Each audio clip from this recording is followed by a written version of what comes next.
एक इंसान जन्म लेता है तो जन्म के पश्चात उसके शरीर की वृद्धि होती है, शरीर का विकास होता है। जब जन्म लिया था तब आप कितने बड़े थे? आपकी साइज क्या थी? अरे बोलिए ना, इतनी सी, ज़्यादा से ज़्यादा इतनी सी, 6x6, 6 इंच के थे। ओहो हो, 6 इंच तो बहुत कम हो गया। 9 इंच, 12 इंच, 15 इंच, इससे ज़्यादा नहीं हो सकता। हाँ, 12 इंच है ना। जब एक बच्चा पैदा होता है तो बहुत छोटा सा होता है, फिर धीरे धीरे धीरे धीरे करके उसका विकास होता है, शरीर की वृद्धि होती है। एक उम्र आती है कि शरीर की वृद्धि होना बंद हो जाती है, शरीर की लंबाई वहीं रह जाती है। चौड़ाई कब बढ़ेगी ये पता नहीं है, बढ़ेगी नहीं बढ़ेगी ये भी नहीं पता है, चौड़ाई का मामला अलग है। लेकिन लंबाई की जो वृद्धि होती है एक उम्र के बाद में वहीं के वहीं रह जाती है, फिर वो बढ़ता नहीं है। वो उम्र चाहे 13 साल की हो, 14 साल की हो या 15 साल की हो, बस इससे ज़्यादा शायद नहीं हो पाती है। ज़्यादा से ज़्यादा 16 साल ले लो। इसके बाद उसका शरीर का बढ़ने का विकास रुक जाता है, उसका विस्तार होना रुक जाता है। लेकिन जहाँ से शरीर का विस्तार होना रुकता है वहाँ से दिमाग का विस्तार होना शुरू होता है। बोलिए ऐसा है कि नहीं? लोग कहते हैं ना, अब ये 14-15 साल का हो गया, इसके जीवन का मोड़ है, जरा संभाल के रखना, कहीं गलत राह पे ना चला जाए, कहीं एक गलत दिशा में ना चला जाए। इसको अब वो विकास, जोश आ रहा है उसके अंदर, गति में तीव्रता आ रही है उसके अंदर में। अब शरीर का विकास तो रुक गया है, अब दिमाग का विकास शुरू हो गया है। अब वो किस तरफ जाता है ये उसके मुड़ने की उम्र है। यानी कि 15-16 साल में एक बच्चा जहाँ तक है वो 11वीं-12वीं में पहुँच जाता है, ठीक है ना। तो उसके जीवन के मोड़ का समय भी है, यदि बाहर की दृष्टि से देखा जाए तो। और वैसे देखा जाए तो जीवन का मोड़ है, संस्कारों की दृष्टि से देखा जाए तो वहाँ भी संस्कारों का मोड़ है। वो किस तरफ मुड़ रहा है, वो संसार की तरफ ज़्यादा मुड़ रहा है या फिर गलत राह पर जा रहा है या फिर अच्छे संस्कारों में जा रहा है। ये मोड़ का समय है, ये विकास का समय है। अब यहाँ से विस्तार शुरू होता है। अब वो कहाँ मुड़ता है, कहाँ उसका कर्म ले जाता है और कहाँ उसका पुरुषार्थ ले जाता है, ये बात अलग है। वहां से फिर उसके दिमाग का, विचारों का विस्तार शुरू होता है, दुनिया को जानना शुरू करता है, जनरल नॉलेज लेता है, कहाँ क्या हो रहा है, क्या कैसे हो रहा है, उसके जीवन का एक विकास शुरू होता है। अब शरीर का विकास तो बंद हो गया। अब 15-16 साल का बच्चा अधिकारों पर लड़ाई शुरू कर देता। 18 साल में वोट डालने की उम्र क्या है? 18 साल हैं, तो अब वहाँ अधिकार शुरू हो गए। क्या हो गए शुरू? अधिकार, मेरा अधिकार है, मेरा ये अधिकार है, मेरा वो अधिकार है। अब वो अधिकारों पर विस्तार जमाने लगा। कर्तव्य तो शिक्षा देने के बाद भी पैदा नहीं होते हैं और अधिकार बिना बताए पैदा हो जाते हैं। पिता की संपत्ति पर मेरा हक है, एक बेटा कह रहा है। उसने कौन सी किताब में पढ़ा था? अरे बोलिए ना, कौन सी किताब में पढ़ा था कि पिता की संपत्ति पर मेरा हक है? कोई किताब में नहीं पढ़ा था, लेकिन फिर भी पता है। और अभी ना दे पिताजी तो फिर देखो लड़ाई झगड़े शुरू हो जाए, और यदि 2-4 बेटे हों तो कोर्ट कचहरी शुरू हो जाए। पिताजी की संपत्ति मेरी है, कहीं ये रख ना ले, दबा ना ले। तो विस्तार क्या कर रहा है? अब दिमाग विस्तार कर रहा है। अब विस्तार शरीर का तो रुक गया है, लेकिन अब वस्तुओं पर अधिकार जमाकर फैलना चाहता है, फैलाव जा रहा है। अब वस्तुओं पर अधिकार, जितनी ज्यादा वस्तुओं पर अधिकार उतना ज़्यादा अपने आप को शक्तिमान मानता है, उतना अपना विस्तार चाहता है। एक व्यक्ति चाहता है, घर में बच्चे होते हैं, अच्छा काम करते हैं, क्यों? मम्मी मेरी तारीफ करेगी ना, पापा मेरी तारीफ करेंगे ना, मेरा नाम होगा। किसका विस्तार? नाम का विस्तार। फिर थोड़ा और स्कूल जाते हैं तो वहां अच्छा काम करने की कोशिश करते हैं, क्यों भाई? वहां भी विस्तार चाह रहे, मेरा नाम होगा। अब शरीर तो नहीं, अब नाम का विस्तार हो रहा है। थोड़े और बड़े होते हैं तो यदि किसी के अंदर थोड़ी सेवा भावना हुई तो वो मोहल्ले में सेवा आदि शुरू करता है, थोड़े दिन में पारिषद आदि बन जाता है। अब वो मोहल्ले में विस्तार चाह रहा है। फिर वो विधायक बन गया तो जिले में विस्तार चाह रहा है कि मेरा नाम हो। फिर वो मुख्यमंत्री बन गया तो एक स्टेट क्या, पूरे भारत में उसका नाम हो गया, पूरे विश्व में उसका नाम हो गया। यानी अब वो विस्तार तो चाहता है, शरीर जहां नहीं जा सकता है वहां अपने नाम को भेजना चाहता है। क्या करवा रही हो? गाड़ी किसकी खड़ी है? थोड़ी आगे करो, और आगे, ठीक है। अब क्या चाह रहा है? अब वो नाम से विस्तार फैलना चाह रहा है। क्या चाह रहा है? फैलना चाह रहा है, अपना प्रभाव जमाना चाह रहा है। एक बच्चा, छोटा सा बच्चा भी होता है ना, तो वो भी अपनी नटखट दिखा के अपना प्रभाव जमाना चाहता है। एक उससे बड़ा भी होता है तो वो भी दिखाना चाहता है। बुढ़ापे में नहीं दिखा पाते हैं तो दुखी हो जाते हैं। बोले बुढ़ापे में दुखी किस वजह से हैं? क्योंकि मेरा प्रभाव नहीं है, कम हो गया है। पहले तो ज्यादा था लेकिन अब कम हो गया है। अब मेरा विस्तार बाहर फैलना कम हो रहा है, दुखी हो जाता है। इंसान जितना फैलता है अपने आप को सुखी समझता है। लेकिन ये फैल कौन रहा है? पहले तो ये समझें, ये फैलने की भावना क्यों आ रही है, ये नाम की भावना क्यों आ रही है? इसका कारण है मान कषाय। किसको खुशी मिलती है? बोलिए ना, मान कषाय को। और इस मान कषाय को खुशी देने के लिए लोभ कषाय तैयार है। कौन सी कषाय? लोभ कषाय। और लोभ कषाय, मान कषाय पूरी ना हो तो क्रोध आ जाता है। क्या आ जाता है? मान और लोभ की रक्षा के लिए कौन आता है? क्रोध आता है। ये गाड़ी को आगे करवा दो, ये सब यहीं लाके खड़ी करते हैं।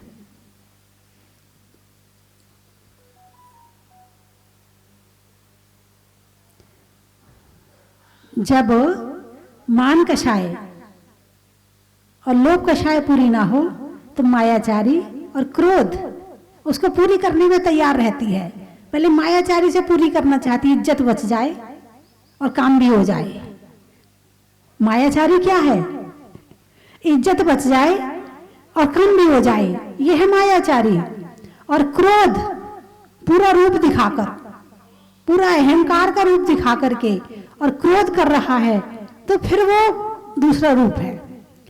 तो विस्तार कौन चाहता है? लोभ कषाय। खुशी किसको मिलती है? मान कषाय को। सहायता कौन कर रहा है? मायाचारी और क्रोध कषाय। मायाचारी और क्रोध कषाय। अब मुझे एक बात बताओ, एक राजा था, कहानी सुनाती फिर पूछूंगी आपसे। एक राजा था, वो हाथी पर बैठकर जा रहा था।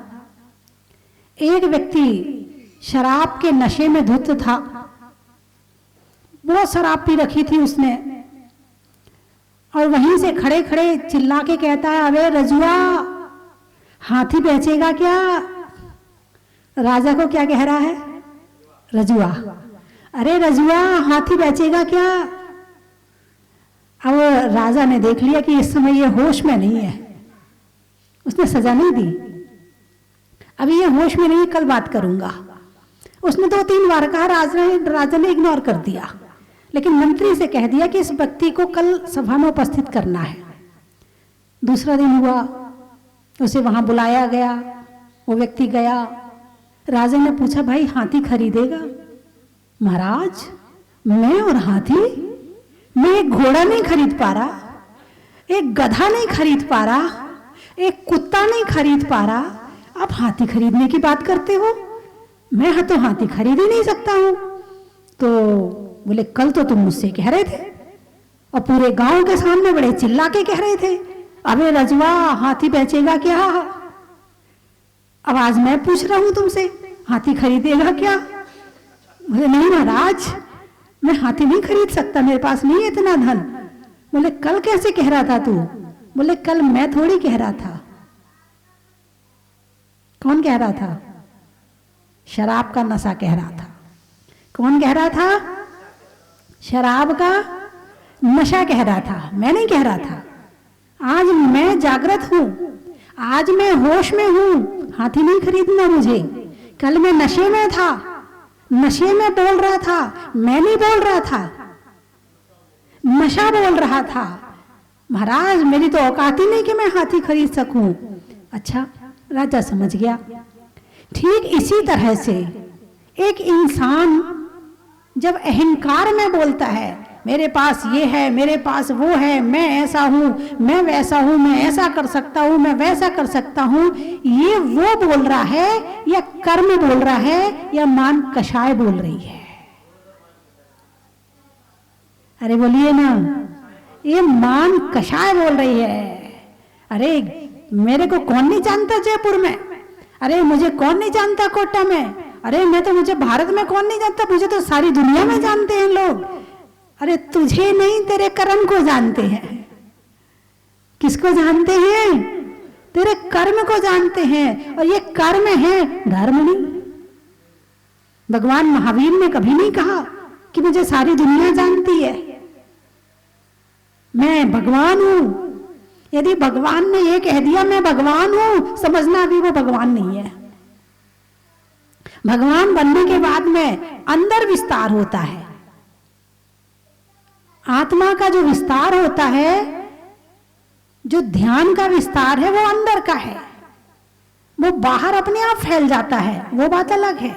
जो अंदर जाता है गहराई में, वो बाहर अपने आप निकल जाता है। जैसे पेड़ है, पेड़ की जड़ जितनी गहरी जाएगी, पेड़ उतनी ऊंचाई में जाएगा। पेड़ की जड़ जितनी गहराई में जाएगी, उतनी ऊंचाई में जाएगी। उससे पता लगा लेना, पेड़ जितना ऊंचा है, इसकी जड़ भी उतनी गहरी है। ऐसे ही ध्यान के माध्यम से जो जितना अंदर जाएगा, उसका प्रकाश उतना ज्यादा बाहर में फैल जाएगा। और जो जितना केवल बाहर में फैला हुआ है, अंदर में नहीं है, वो कभी भी धराशायी हो जाएगा। यानी कोई पेड़ ऊंचा पहुंच भी गया है, और यदि उसकी जड़ कमजोर है, नीचे है, तो वो ज्यादा दिन टिकने वाला नहीं है। तो जो केवल बाहर बाहर ही नाम करना चाहते हैं, जो केवल बाहर ही विस्तार करना चाहते हैं, जो केवल परिग्रह के माध्यम से ही विस्तार चाहते हैं, वो टिकाऊ नहीं है। क्या कहा मैंने? वो टिकाऊ नहीं है। जो जितना अंदर जाएगा, उसे बाहर जाने में मेहनत नहीं करनी पड़ेगी। जो अंदर चला गया, वो बाहर अपने आप पहुंच जाएगा। लेकिन जो बाहर ही बाहर फैल रहा है, अंदर नहीं जा रहा है, उसमें वो कभी भी एक तूफान आएगा, एक कुछ भी, कोई भी एक बाधा आएगी और वो गिर जाएगा। विस्तार बाहर की तरफ चाहता है, ये कषाय है। विस्तार अंदर की तरफ चाहता है, ये आत्मा का स्वभाव है। अभी लोग जो बाहर की तरफ फैल रहे हैं, आपका विस्तार कहाँ है, बाहर या अंदर? अरे बोलिए ना, जोर से बोलिए ना। बाहर ही है, हैं? घर में विस्तार चाहते हो, मेरी सब माने। और इसके लिए घर में सास अपनी चलाती है, ससुर अपनी चलाता है, बेटा अपनी चलाता है, बहू अपनी चलाती है, और बच्चे अपने चलाते हैं। ये बाहर का विस्तार है। मैंने कहा ना, ऐसे ही करना है, ऐसा नहीं करोगे तो ऐसा कर दूंगा। ऐसा करते कि नहीं करते? देख, तूने ऐसा नहीं किया, तुझे खाना नहीं दूंगी। तूने ऐसा नहीं किया, तेरे लिए टिफिन में नाश्ता नहीं बनाऊंगी। मैं ऐसा नहीं करूंगी। चलो, ये तो छोटी मोटी बात है बच्चों की, इसकी इतनी कषाय नहीं है। लेकिन जहां इसका और बड़ा रूप आ जाता है कि मैं तुझे देख लूंगा, तुझे छोड़ूंगा नहीं, मैं ऐसा कर दूंगा, ये विस्तार और खराब हो जाता है। नाम होना अलग बात है, लेकिन नाम के लिए ही सब कुछ करना वो अलग बात है। काम करो, नाम की चिंता, अरे बोलिए ना। और जिसने केवल नाम की चिंता कर ली, केवल नाम के विस्तार में ही जी रहा है, तो समझना वो केवल यही नाम पा रहा है। कहते हैं कि पुण्य छिपाकर करो, छपाकर नहीं। पुण्य छिपाकर करो, छपाकर नहीं। और पाप, अरे बोलिए ना, छपाकर करो, छिपाकर नहीं। संभव है? पाप करने के लिए छिपाना पड़ता है और पुण्य को छपाना पड़ता है। यदि छिपा दिया, जैसे बीज है, बीज को मिट्टी में डाल दिया और उसको मिट्टी से ढक दिया, बीज छिप गया, अब वो फूटेगा, उसका पेड़ बनेगा, उसमें फल आएंगे। ऐसे ही है ना। यदि पुण्य को छिपाकर कर लिया तो उसमें भी पेड़ आएंगे, उसमें भी फल आएंगे, वही बाहर निकलेगा। और पाप को छिपा दिया तो कितना छिपा लेना, वो भी कहीं ना कहीं से बाहर आ ही जाएगा। और यदि तुमने छपा दिया, मतलब बाहर फैला दिया, मतलब बीज खत्म हो गया। अब वहां मामला पेड़ बनने वाले का नहीं है, वहां फल मिलने वाले का नहीं है, क्योंकि छपा करके काम कर लिया, वहां खत्म कर दिया पुण्य। तो विस्तार बाहर की तरफ जो किया जा रहा है, मेरी बात बड़ी गहरी है, यदि आप समझने का प्रयास करें तो। और चर्चा चल रही है इच्छाओं पर, चर्चा चल रही है इच्छाओं पर कि इच्छाएं बाहर विस्तार चाहती हैं, इच्छाएं बाहर विस्तार चाहती हैं। और जब ज्ञान होता है तो अपने आप को समेट करके इंसान ध्यान में लीन होना चाहता है, इंसान अपने अंदर आना चाहता है। वो कहता है बाहर क्या रखा है, बाहर किसी ने मुझे जान भी लिया तो क्या हो गया, इससे क्या फर्क पड़ गया, मुझ में क्या फर्क पड़ा, फर्क पड़ा सामने वाले में। यदि बाहर वाले ने तुम्हें जाना तो फर्क किस में पड़ेगा, बाहर वाले में। तुम में क्या फर्क पड़ा। मान कषाय की पुष्टि, यदि मान कषाय है तो खुशी मिलेगी, क्या मिलेगी, खुशी मिलेगी। और यदि मान लो मान कषाय नहीं है, जैसे भगवान है, हम भगवान के नाम की माला फेरते हैं, अरे बोलिए ना, भगवान के नाम की माला फेरते हैं, भगवान को खुशी मिलती है क्या। यदि कोई तुम्हारे नाम की माला फेरे तो, अरे बोलो ना, है। जैसे भाई कोई भी एक जने अपना नाम बताओ, अच्छा चलो, रमेश जी, ठीक है, रमेशाय नमः, रमेशाय नमः, रमेशाय नमः। यदि तुम्हारी पत्नी तुम्हारे नाम की माला फेरे तो तुम्हें खुशी मिलेगी, नहीं मिलेगी। फिर पूरे परिवार वाले फेरे, फिर पूरे मोहल्ले वाले फेरे तुम्हारे नाम की माला, फिर पूरे शहर वाले फेरे, खुशी मिलेगी, नहीं मिलेगी। अरे बोलिए ना, अरे हाँ ना, कुछ तो बोलो। है, भगवान के नाम की माला फेरते हो, अरे बोलिए ना, फेरते हो। कौन कौन फेरता है, हाथ उठाओ। अरे वाह, बच्चे भी फेरते हैं। रोज रोज एक माला फेरा करो, ठीक है। जितने बच्चे बैठे हैं सारे बच्चे एक माला भगवान के नाम की रोज फेरा करो। आप छोटे हैं तो ओम नमः सिद्धिभ्या की फेर लेना, और यदि आप नमोकार मंत्र बोल सकते हैं तो नमोकार मंत्र की फेरना, ठीक है। और धीरे धीरे आराम से नमो अरिहंताणम, अरिहंतों को नमस्कारो, नमो सिद्धाणम, सिद्धों को नमस्कारो, ऐसे ध्यान पूर्वक फेरना, ठीक है। अच्छा, अब भगवान के नाम की माला हम फेरते हैं, भगवान को खुश होते देखा है क्या। आशीर्वाद है बच्चा, तूने मेरे नाम की माला फेरा है, बहुत बढ़िया, तथास्तु है। जो क्या चाहिए बोल, तुझे आज तक कभी जैन मंदिर के दिगंबर भगवान ने ये कहा है क्या, नहीं कहा है। वो तो जैसे बैठे थे वैसे ही बैठे हैं, उनने तो हाथ उठा के आशीर्वाद भी नहीं दिया है। इस तो जब भगवान आशीर्वाद नहीं दे रहे हैं तो तुम उनके नाम की माला क्यों फेर रहे। जब भगवान को खुशी नहीं मिल रही है तो तुम उनके नाम की माला क्यों फेर रहे हो। पारस मणि के स्पर्श करने से लोहा भी सोना बन जाता है। भगवान पारस मणि है, और हम उनका नाम लेते हैं तो उनका नाम का स्पर्श करने से हमारी आत्मा भी पवित्र हो जाती है। हम उनका नाम अपनी आत्मा को पवित्र करने के लिए लेते हैं। और उन्हें खुशी क्यों नहीं मिलती है? उन्हें खुशी नहीं मिलने का कारण क्या है? क्योंकि उनकी मान कषाय खत्म हो गई है। वो अपनी आत्मा के ध्यान में लीन है। वो मान, सम्मान, अपमान इन सब से ऊपर चले गए। उन्हें प्रभावित मान सम्मान नहीं करने वाला है। ये मान सम्मान उन्हें प्रभावित करता है जहां मान कषाय होती है। और जहां मान कषाय नहीं होती है उन्हें तुम चाहे कुछ भी कह दो। अरु मित्र महल मसान कंचन कांच निंदन थुतिकरण अर्घावतारन असी प्रहारन मैं सदा समता धर्म। जैसे मुनिराज है, दीक्षा लेते हैं, और आपने एक कहानी भी सुनी होगी।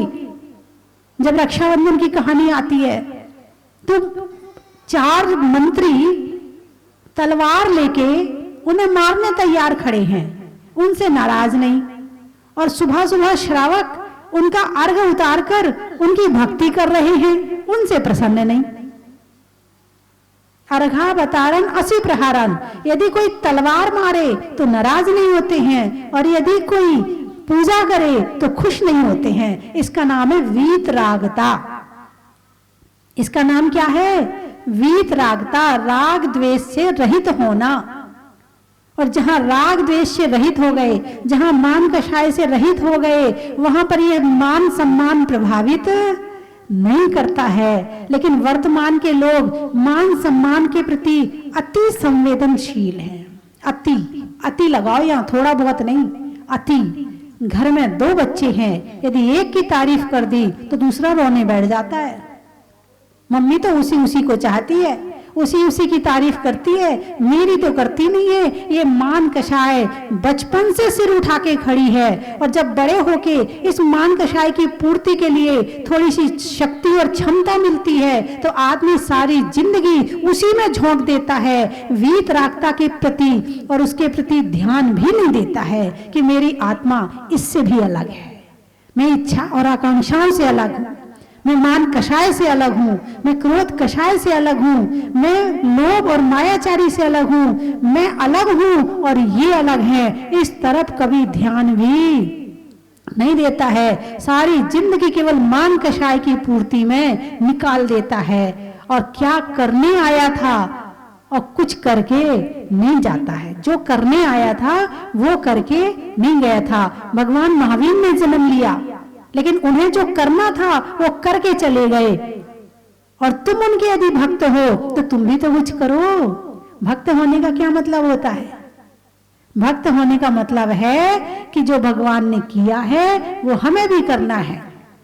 जैसे दवाई है, डॉक्टर के पास गए, डॉक्टर पे बड़ा विश्वास है तो दवाई पर भी बड़ा विश्वास है, चाहे वो कुछ भी दे दे, क्योंकि डॉक्टर पर विश्वास है। दवाई ले आए, डॉक्टर ने कहा कि 3 बार खाना।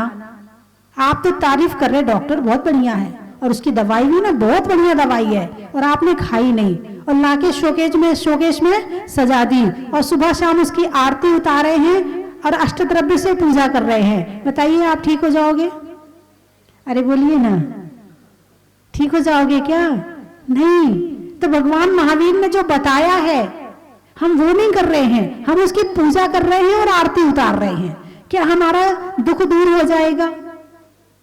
उन्होंने ध्यान करने के लिए कहा है, करते हो? नहीं करते हो।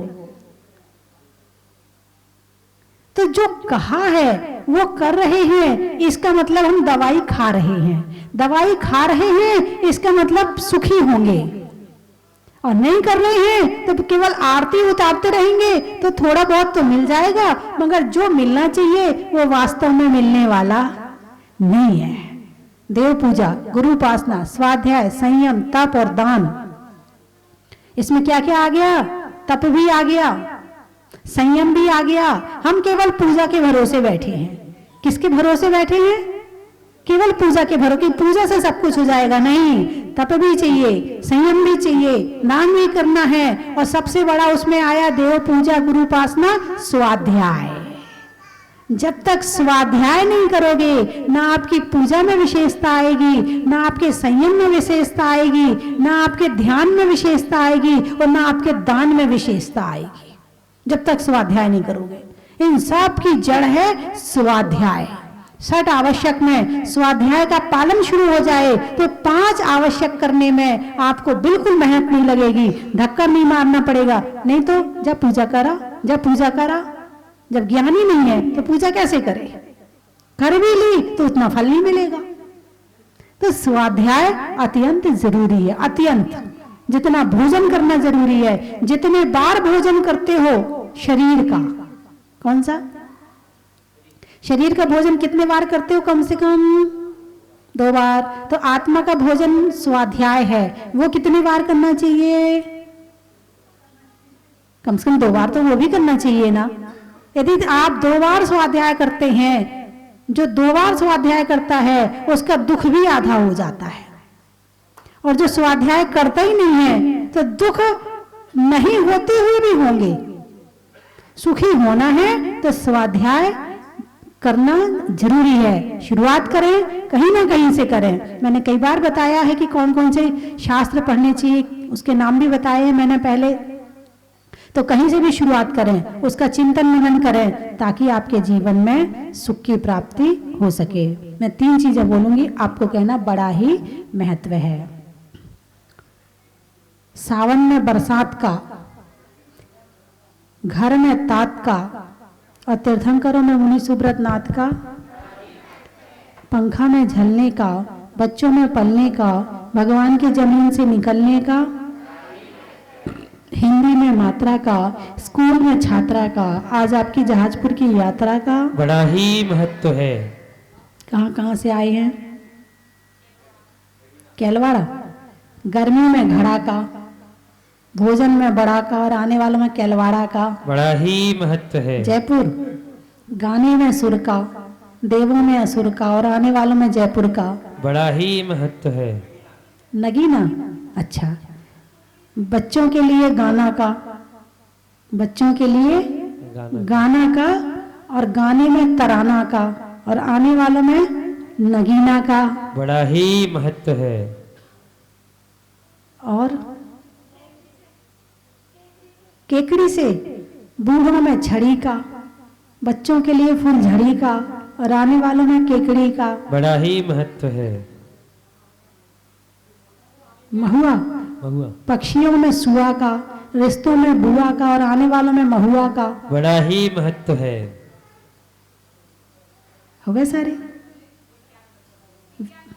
विज्ञाननगर कोटा। अच्छा, पानी में मगर का, चलने में डगर का, और आने वालों में कोटा विज्ञान नगर का बड़ा ही महत्व है। बोलिए 24वें भगवान की।